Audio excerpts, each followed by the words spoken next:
Welcome back, guys. So we are in the second video of 5 in our mini-series, and in this video we're going to be looking at some of the progressions that I like to use to help my junior players at under 8 to develop a good forehand technique.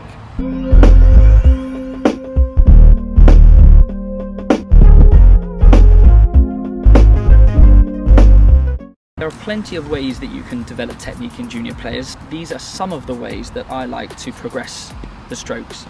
They aren't the only ways, and it's important to know that every single junior is different. The way that they learn, the way that they're built physically, and the way that they cope with information mentally too.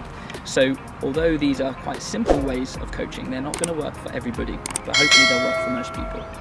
So let's get into our second video, forehand progressions. Just like the serve, on the forehand, we would do lots of work using just a tennis ball. So before even using a tennis racket, lots of work would be done with throwing and catching, so our players can practice their receiving and sending skills. But we don't have time for that today. That will be for a later video. In this video, we're just looking at racket and ball skills. So first things first is knowing how to hold the racket. And quite simply with children, you get them to pick the racket up from the floor. This will give them something between the Eastern and the semi-Western forehand grip, which will make their forehands nice and easy to start off with. So progression number 1, I call it the bounce tap. And quite simply, you're going to get your child or your player facing forward, so shoes each side of a marker, and you're going to let the ball bounce and you're going to tap it back over. Bounce, tap. Bounce, tap. The key teaching point on this one is making sure that the player is making contact with the ball in front of their shoes and they're hitting up on the ball.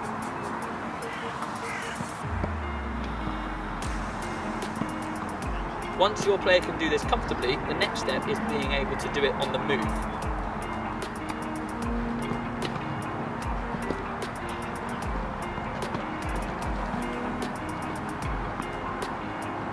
Once your player can hit the bounce tap on the move, the next step will be to introduce them into some rallying skills.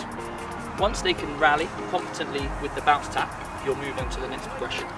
So the next step is introducing a slightly bigger swing by being side on to the net. So we're going to start in the ready position as we did before.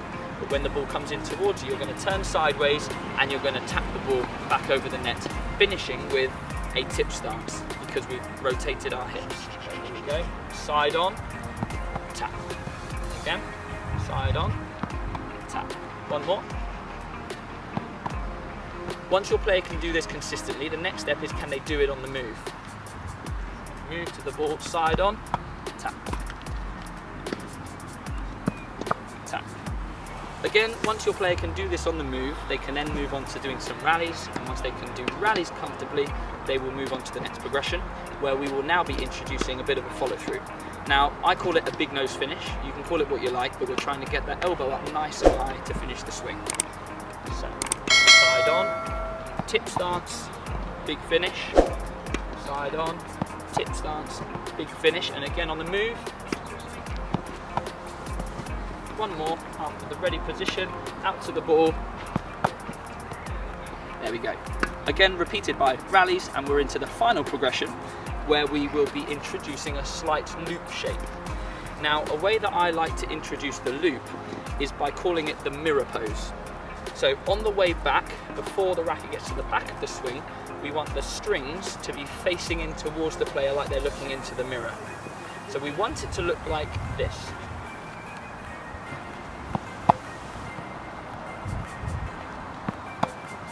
Now, that's quite a big jump from the previous progression, so you can break it down and you can get your player starting side on, looking in the mirror here, and creating that small loop to get underneath the ball and finish with the big nose, and again into the mirror, get underneath the ball and finish with a big nose.